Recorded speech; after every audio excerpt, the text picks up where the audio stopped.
pour la suite que les pèlerins qui se trouveraient debout dans le pont de l'église s'approchent maintenant. Disons qu'ils ne savent pas ce qui va leur arriver. C'est un peu comme le pèlerinage. On se dit qu'avec ce froid et qu'avec toutes ces marches, on ne sait pas trop ce qui va nous arriver. Alors, il y a une chose très importante dans cette église, c'est qu'on chauffe par le sol. Donc vous pouvez vous asseoir. Ça ne vous arrivera pas souvent de trouver une église si bien chauffée pendant la semaine qui vient. Donc profitez-en. Et ce que nous allons faire pendant cette marche, c'est une chose très simple, très précisément ce que vous venez de faire à l'instant. C'est-à-dire que nous allons nous approcher de l'autel du Seigneur, nous allons chercher le ciel. Et les pèlerins de Saint-Jacques de Compostelle, ils crient ultra, c'est-à-dire plus haut, le ciel. Et puis, il y a aussi, depuis samedi, un nouvel évêque à Lourdes. Il s'appelle Nicolas. Alors, désormais, tous les Nicolas ont dans la région une raison de plus de regarder du côté de l'épiscopat. Comme nous en connaissons quelques-uns, de ci, de là. Voilà. Quelqu'un dans les questions s'est demandé pourquoi aller à Saint-Jacques, pourquoi se compliquer la vie. Il neige. Il faut marcher longtemps et on a mal aux pieds. Je sais ce que ça veut dire avoir mal aux pieds. Et en plus, on y va sans un sou. Il faut vraiment se compliquer la vie, alors qu'on pourrait rester chez soi bien au chaud. Attention, on reçoit à la mesure de nos désirs. Donc si votre désir, c'est d'avoir un iPod, c'est bien, mais c'est un peu court pour une vie. Maman, j'ai marché 20 km. C'est bien, mon chéri. Balèze. Moi, quand j'étais petite, j'en ai fait 40. Non, ils diront pas ça, ils diront balèze. Le chemin, ça rentre par les pieds, mais à travers vos pieds, c'est votre cœur qui sera transformé.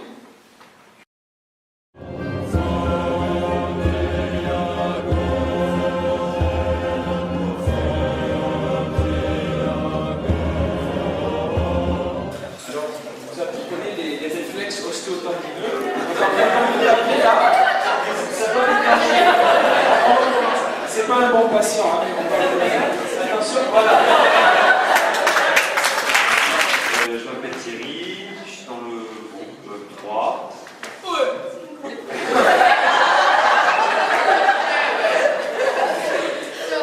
Et maintenant, là, il ne sera pas grand chose, je vais faire le mien.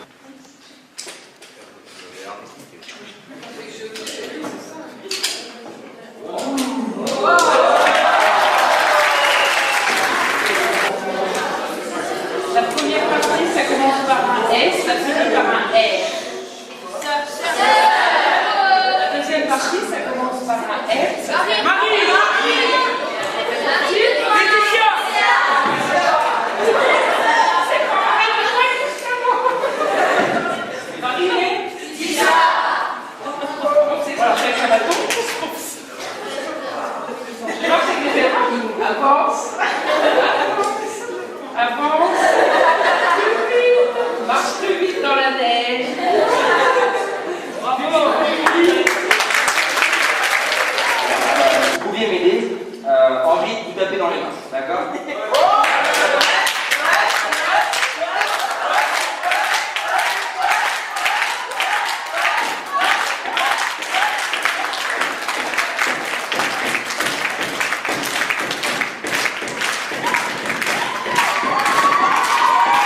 frapper à la porte, c'est peut-être frapper à la porte du cœur du bon Dieu.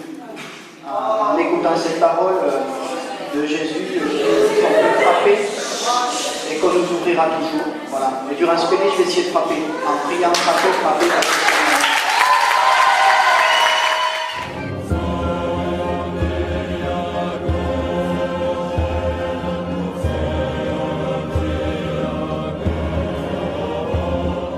Et Thibaut d'Esquirac a entendu parler de tous ces pèlerins qui, depuis le puits, sont passés par le plateau de l'Aubrac, sont descendus à Moissac, sont allés jusqu'à Auch et sont allés jusqu'à Saint-Jacques-de-Compostelle pour porter des intentions particulières. Et Thibaut sait que s'il fait ce pèlerinage en prémettant à Notre-Dame du Puy de marcher tous ces kilomètres, ça fait 2 mois et demi de marche.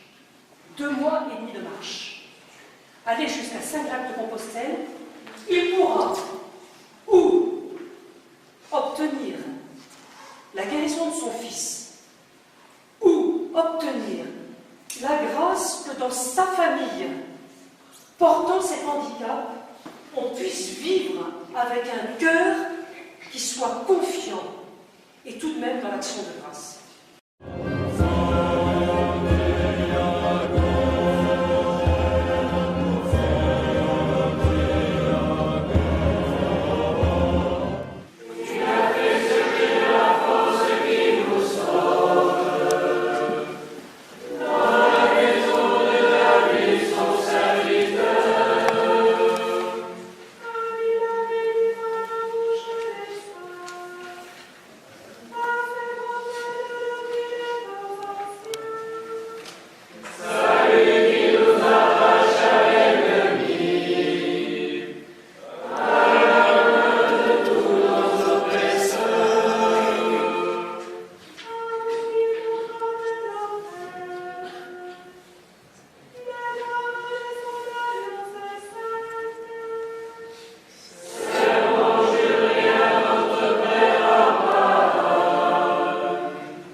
est arrivé par la Méditerranée, a vécu en Espagne, est mort en Espagne, il a été enterré, et lorsque on a voulu construire une église pour Saint-Jacques-de-Compostelle, on a voulu prendre son corps pour le mettre dans l'église où on allait pouvoir vénérer Saint-Jacques.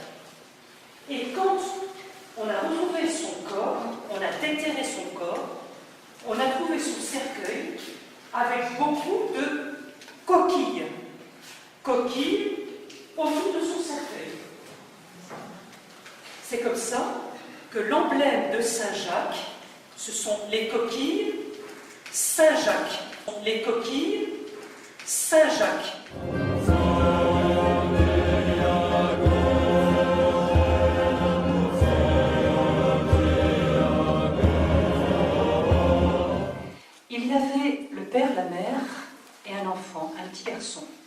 Et il y avait aussi un grand-père dans cette famille. On sentait bien que la famille avait pris, papa et maman avaient pris le grand-père parce qu'ils avaient obtenu la maison et les champs. Ils vivaient sur les terres, dans la maison, avec les animaux du grand-père.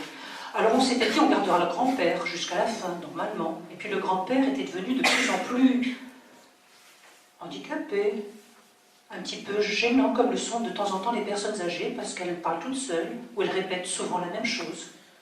Il devenait un peu gênant, le grand-père. Et puis il commençait aussi un peu à baver, à manger salement, à radoter. Il commençait à être gênant, le grand-père. On avait pourtant promis de garder le grand-père jusqu'à la fin, on était sur sa terre, dans sa maison, mais il devenait gênant, le grand-père. Et la femme était toujours en train de lui dire, on va le garder longtemps, ton père. Est-ce qu'on va le garder comme pénible, ton père, sans mauvais, ton père, gênant, ton père. Alors, le père avait fini par dire, écoute, on va le mettre dans la grange. On mettra le père dans la grange. Comme ça, il ne nous gênera plus dans la maison. Et le grand-père, finalement, voyait bien ce qui se passait, même s'il avait un peu la tête. Il dit à son fils, mon fils, donne-moi au moins une couverture pour que j'aille dans la grange. Donne-moi au moins une couverture. Et le père dit à son fils, Marco, donne une couverture au grand-père pour qu'il aille dans la grange. Alors Marco prend la couverture et il coupe la couverture en deux. Et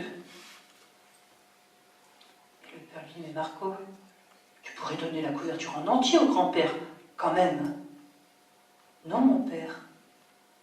Je donne la moitié de la couverture au grand-père et je garde l'autre pour toi quand tu seras vieux.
termina.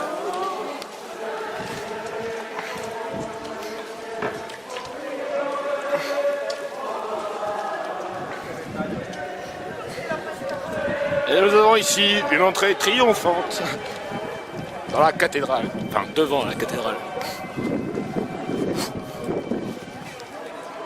Regarde, c'est limite si je l'ai.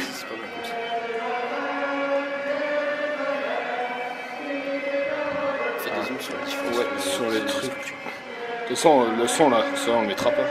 Si, peut-être. Le son de ce qu'on a là? Non, peut-être pas.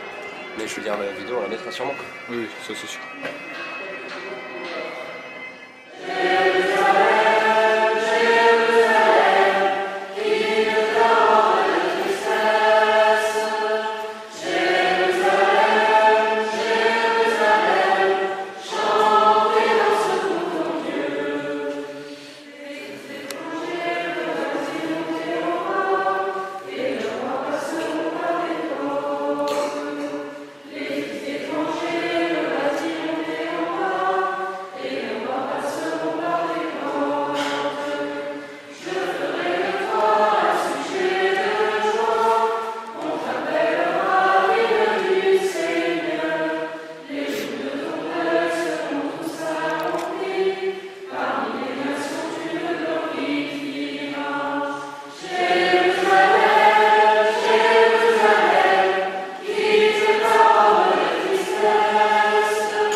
Lorsque les pèlerins de Saint-Jacques revenaient chez eux, c'était le signe qu'ils avaient vraiment fait ce pèlerinage et que tout au long de leur vie, ils voulaient vraiment le faire.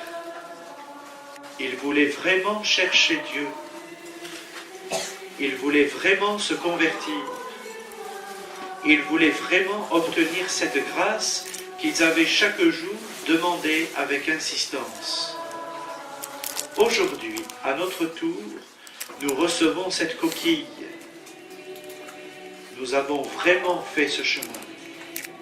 Et chacun dans son cœur sait ce qu'il a demandé et vers quelle conversion il va. Tout à l'heure, je vous ai dit un mot. Maintenant que chacun sait quel mot, eh bien, il faut l'écrire à l'intérieur de la coquille. À l'extérieur,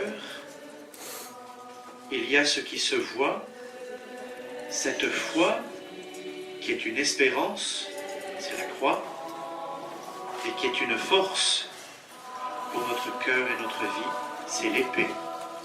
Cette croix de Saint Jacques que nous pouvons brandir bien haut pour que tous la voient, car c'est cela qui habite notre cœur. Et à l'intérieur, et c'est comme un secret qui se garde au fond du cœur parce que c'est ce qu'il y a dans l'intimité de notre relation avec le Seigneur, et bien il y a ce mot que nous avons choisi et que nous écrivons maintenant.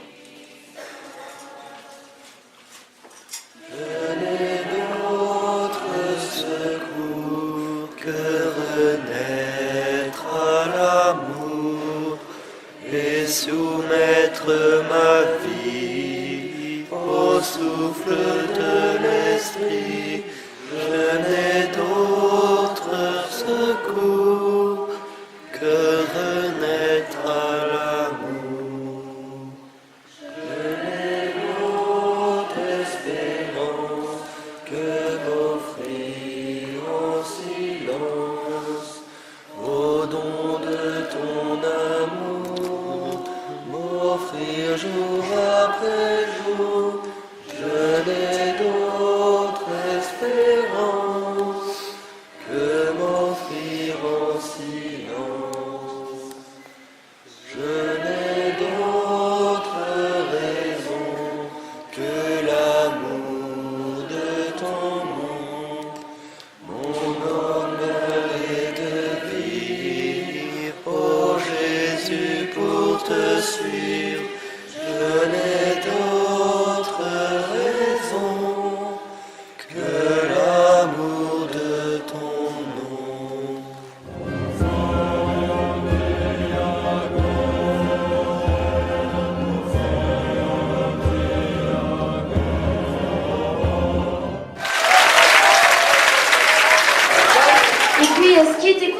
a eu toujours la pêche, mais tout le temps, pas un seul moment de faiblesse.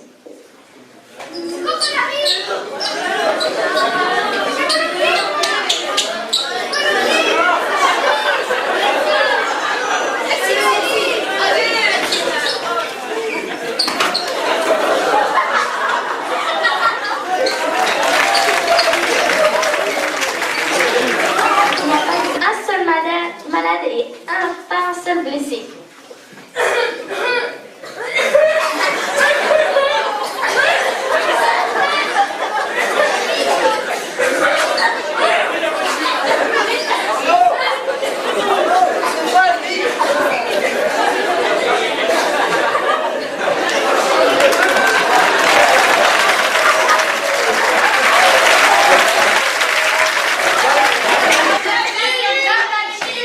Eureka, j'ai trouvé. Alors, j'ai marqué sur un petit papier parce que voilà. Alors, Saint Ignace a cherché la côte d'Adam sur la banquise. Mais. Oh, c'est pas grave. Mais. Il y avait trop d'horloges. En fait, c'est à ce moment-là que la lumière s'est éteinte sur la patinoire. Alors, les Tignas partirent évangéliser le monde pour ramener la lumière sur la patinoire. Mais, en fait, Simone, qui n'aimait pas EDF, jeta des fruits pourris sur Tignas. Mais, il faisait tellement chaud que le tonnerre grondait. Et Saint Ignace entendit une grosse voix dire « Merde, merde, merde, j'ai loupé le curé. »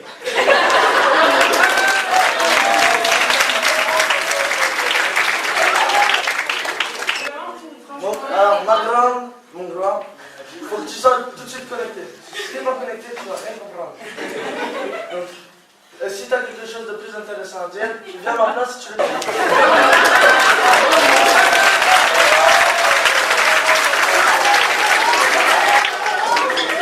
Ensuite, après une marche et une blague nulle et un quart d'heure de Saint Benoît, il faut quand même se détendre.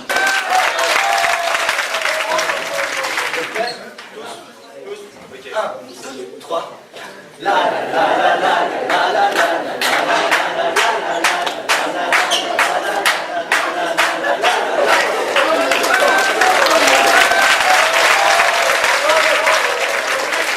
un peu de respect. Voilà. Silence dans la salle.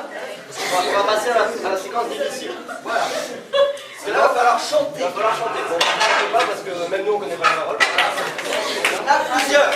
On va vous le refaire. Ouais. D'abord, on vous le refait parce qu'il était assez moche. Alors, on le relit. Ah, voilà. Il y avait une erreur de syntaxe. On le tire du latin. C'est un texte ancien, en fait, qui a été retrouvé dans la tombe de Toutankhamon 4. Donc, voilà, on va le refaire.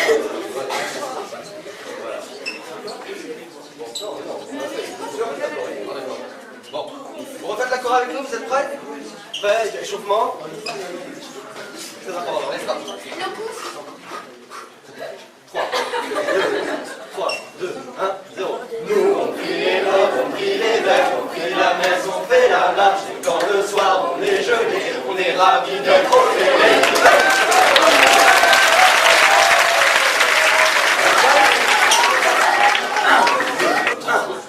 Quand on a marché toute la journée, qu'on ne sent même plus nos pieds, il faut en se mettre à les prier, et ça nous fait tous rêver.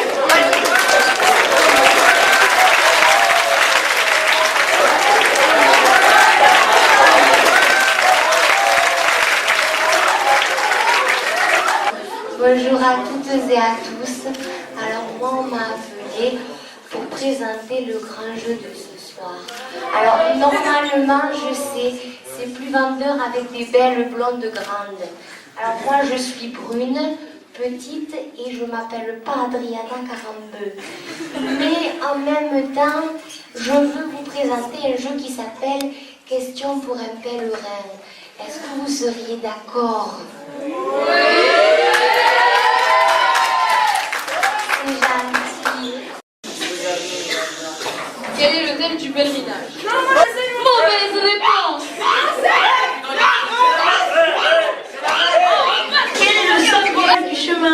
problème de comment...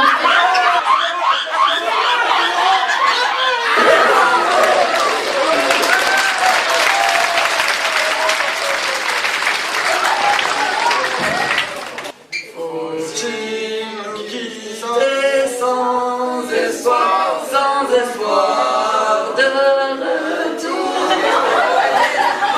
Merci bien pour toute votre attention et à très bientôt. Vous pouvez nous retrouver sur tfm.fr rubrique replay. Vous pouvez aussi nous retrouver sur Facebook et dire j'aime à Pèlerin TV.